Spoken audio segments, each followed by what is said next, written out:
Sum R, S and M are partners sharing profit and losses 2:2:1. The balance sheet as at 3691 was as follows.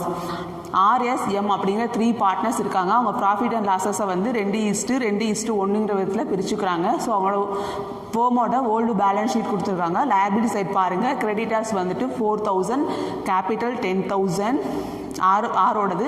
S capital வந்துட்டு 4,000, M capital 2,000, reserve fund 5,000 கொடுத்துருக்காங்க. Asset side என்னென்ன value கொடுத்துருக்காங்க அப்படின்னா bank வந்து 5,000 கொடுத்துருக்காங்க, debtors 4,000, stock 5,000, fixtures 2,000, machinery 9,000, overall total என்ன அப்படின்னா 25,500. Additional information என்னென்ன கொடுத்துருக்காங்கன்னு பார்க்கலாம். They decide to dissolve the following are the amount realised.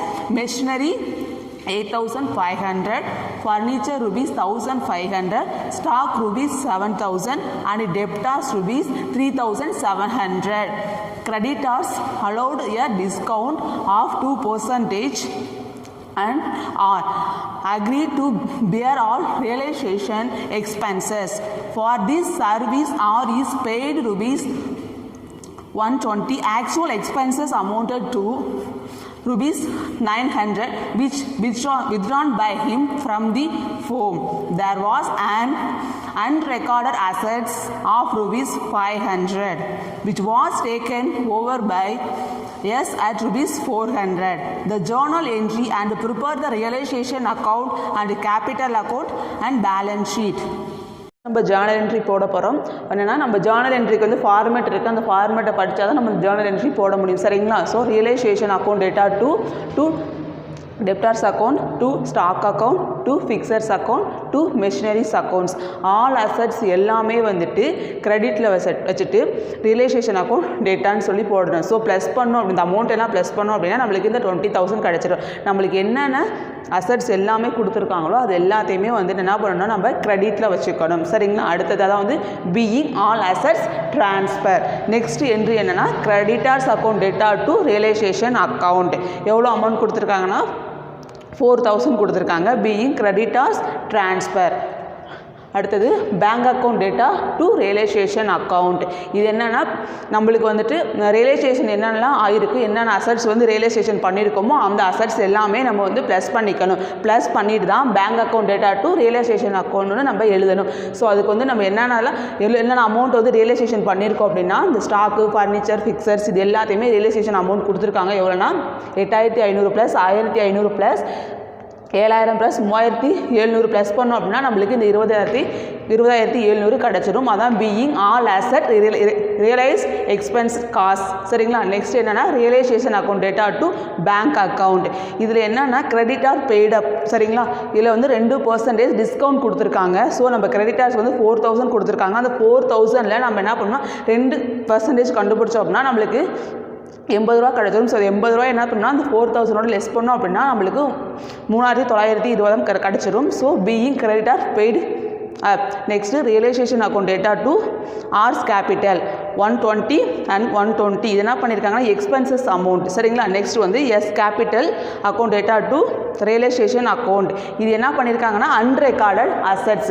சரிங்களா? அன்ரெக்கார்டு அசட்ஸாக இருந்துச்சு அப்படின்னா S capital account data to realisation account. Being unrecorded assets take over by S.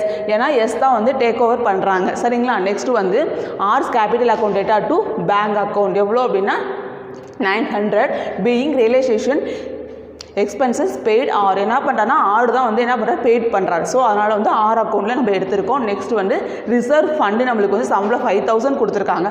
அந்த 5,000 வந்து நம்ம என்ன பண்ணோம் 3 பார்ட்னர்ஸ்க்குமே பிரித்து கொடுக்கணும். ஸோ அதனால தான் R's capital account, S capital account, M capital account. அந்த 5,000ல் 2:1 பிரித்து கொடுத்தோம் அப்படின்னா ஒவ்வொருத்தருக்கும் 2,000 அண்ட் 1,000 கிடச்சிடும். ஸோ ப்ளஸ் பண்ணோம் அப்படின்னா நம்மளுக்கு 5,000 கிடச்சிடும். So being all accumulated profit and distributed among all the partners. இதில் என்ன 2 ஜேர்னல் என்ட்ரி போடணும். என்ன அப்படின்னு பார்த்தீங்கன்னா ஃபஸ்ட்டு வந்துட்டு நம்ம வந்து ரியலைசேஷன் அக்கௌண்ட் போடுவோம் இல்லையா? ஸோ அதை வந்து அமௌண்ட்டை வந்து இங்கே என்ன பண்ணுவோம் ஜேர்னல் என்ட்ரிக்கு ட்ரான்ஸ்ஃபர் பண்ணுவோம். நெக்ஸ்ட்டு கேபிட்டல் அக்கௌண்ட் கால்குலேட் பண்ணுவோம். அதையும் நம்ம என்ன பண்ணுவோம்னா ஜேர்னல் என்ட்ரிக்கு நம்ம ட்ரான்ஸ்ஃபர் பண்ணணும். ஸோ அந்த 2 இதுவும் கால்குலேட் பண்ணதுக்கப்புறம் தான் அது 2 நம்ம வந்து ஜேர்னல் என்ட்ரிக்கு ட்ரான்ஸ்ஃபர் பண்ணணும். பார்க்க போகிறோம். இந்த ரியலைசேஷன் அக்கௌண்ட்டுக்கும் ஃபார்மேட் இருக்குது சரிங்களா. அந்த ஃபார்மேட்டை தெரிஞ்சால் மட்டும்தான் நம்ம என்ன பண்ணால் இந்த ரியலைசேஷன் அக்கௌண்ட்டு போட முடியும். To debtors 4000, to stock 5000, to fixtures 2000, to machinery 9000. அடுத்தது டு பேங்க் கிரெடிட்டார்ஸ் 3920. அடுத்தது to R's capital 120. Next by creditor 4000 by bank 20700 by S capital 400. என்ன பண்ணுறோம் அப்படின்னா இந்த சைடு தான் நம்மளுக்கு வந்துட்டு அமௌண்ட் வந்து அதிகமாக இருக்குது, இந்த சைடு வந்து அமௌண்ட் வந்து கம்மியாக இருக்குது. ஸோ என்ன பண்ணணும்னா இங்கே ப்ளஸ் பண்ணி இங்கே இருக்க வேல்யூவோட மைனஸ் பண்ணோம் அப்படின்னா நம்மளுக்கு ப்ராஃபிட் கிடச்சிருக்கு சரிங்களா. டெபிட் சைடு வந்துச்சு அப்படின்னா நம்மளுக்கு ப்ராஃபிட், இதே கிரெடிட் சைடு வந்துச்சுன்னா நம்மளுக்கு லாஸ். ஸோ நம்மளுக்கு எவ்வளோ ப்ராஃபிட் கிடச்சிருக்கு அப்படின்னு பார்த்தீங்கன்னா 1060 ரூபாய் கிடச்சிருக்கு சரிங்களா. ஸோ இந்த 1060 ரூபாயில் ஆர்எஸ்எம் அப்படிங்கிற 3 பார்ட்னர்ஸுக்குமே 2:2:1ங்கிற விதத்தில் பிரித்து கொடுக்கணும். ஸோ அவங்க தான் வந்து பிரித்து கொடுத்தோம் அப்படின்னா ஆருக்கு வந்து 424 ரூபாய், எஸ்ஸுக்கு 424, எம்முக்கு 212. ஸோ அதான் 1060 ரூபாய். ஸோ ரெண்டு சைடுமே வந்துட்டு 25,000 ரூபாய் வந்து டேலி ஆகிடும் சரிங்களா. நெக்ஸ்ட்டு நம்ம வந்து கேபிட்டல் அக்கௌண்ட் போடணும். ஸோ கேபிட்டல் அக்கௌண்ட் போடணும் அப்படின்னா by balance sheet brought down அப்படிங்கிறது என்னென்னா நம்மளுக்கு ஓல்டு பேலன்ஸ் ஷீட்டில் ஃபஸ்ட்டு அவங்க கேபிட்டல் இன்வெஸ்ட்மெண்ட் பண்ணாங்க பார்த்தீங்களா. ஸோ அந்த அமௌண்ட்டை தான் நம்ம எடுத்து எழுதணும். ஸோ அதான் 10,000, 4,000, 2,000. அடுத்தது பை ரியலைசேஷன் என்னென்னா அவங்க வந்துட்டு பை ரியலைசேஷன் வந்துட்டு நம்ம ஜேர்னல் போட்டோம் பார்த்தீங்களா. ஸோ அதை தான் வந்து ஒவ்வொன்றா ஸ்டெப் பை ஸ்டெப்பாக பண்ணணும். ஆர் மட்டும் ரியலைசேஷன் பண்ணியிருக்காங்க எவ்வளோ அப்படின்னா 120. அடுத்தது ரிசர்வ் ஃபண்டு சரிங்களா. ரிசர்வ் ஃபண்டை வந்துட்டு 2:2:1ங்கிற விதத்தில் அந்த 5000 பிரித்து கொடுத்தோன்னா ஆருக்கு 2000, எஸ்ஸுக்கு 2000, எம்முக்கு 1000. அடுத்தது ரியலைசேஷன் அக்கௌண்ட் நம்ம இங்கே ரியலைசேஷன் அக்கௌண்ட்டில் இங்கே பிரித்து கொடுத்தோம் பார்த்தீங்களா. ஸோ அந்த அமௌண்ட்டை தான் ஒவ்வொரு பார்ட்னர்ஸ்க்கும் இங்கே எடுத்து எழுதியிருக்கோம் சரிங்களா. அடுத்தது டு பேங்க்கில் வந்துட்டு ஆர் வந்து பேடப் பண்ணியிருக்காரு எவ்வளோ அப்படின்னு பார்த்தீங்கன்னா 900. டு ரியலைசேஷன் பண்ணியிருக்காரு யார் வந்துட்டுன்னா அன்ரெக்கார்டட் அசட்ஸ் இந்த 400. ஸோ யாருன்னா அது வந்துட்டு டேக் ஓவர் பண்ணியிருக்காருன்னா எஸ். ஸோ அதனால் அவருக்கு வந்துட்டு நம்ம 400 போட்டிருக்கோம். அடுத்தது இந்த சைடு தான் வந்துட்டு என்னென்னா அமௌண்ட் வந்து அதிகமாக இருக்குது, இந்த சைடு வந்துட்டு அமௌண்ட் கம்மியாக இருக்குது. ஸோ லெஸ் பண்ணி போட்டோம் அப்படின்னா அது வந்து பேலன்ஸின் ஃபிகர் டு பேங்க் அக்கௌண்ட்டுக்கு கொண்டுட்டு போகும். ஸோ அதோட வேல்யூ தான் வந்து 11,644, 6,024. அடுத்தது 3,220 சரிங்களா. ஸோ ரெண்டு சைடுமே வந்து டேலி பண்ணோம் அப்படின்னா நம்மளுக்கு இந்த அமௌண்ட் கிடச்சிடும். பேங்க் அக்கௌண்ட் போட போகிறோம் சரிங்களா. இப்போ வந்துட்டு பேங்க் அக்கௌண்ட் அப்படிங்கிறது நம்மளுக்கு சம்பளம் இந்த 5,000 கொடுத்துருக்காங்க. ஸோ அதான் வந்து நம்ம என்ன பண்ணால் பை பேலன்ஸ் கேரி டவுன் சொல்லி நம்ம எடுத்து எழுதியிருக்கோம். அடுத்தது பை ஆர்ஸ் கேபிட்டல் எவ்வளோ அப்படின்னா 11,644. அடுத்தது பீஸ் கேபிட்டல் 6,224. அடுத்தது பை எம்ஸ் கேபிட்டல் 3,212 சரிங்களா. பை ரியலைசேஷன் இந்த ரியலைசேஷன் எதுலன்னா நம்ம 4,000 கிரெடிட்டார்ஸில் வந்துட்டு நம்ம 2% டிஸ்கவுண்ட் பண்ணி அமௌண்ட் கண்டுபிடிச்சோம் பார்த்தீங்களா. ஸோ அந்த அமௌண்ட்டை தான் நம்ம இந்த பேங்க்குக்கு இங்கே எடுத்துக்கிறோம். அதான் 3,920 ரூபாய்.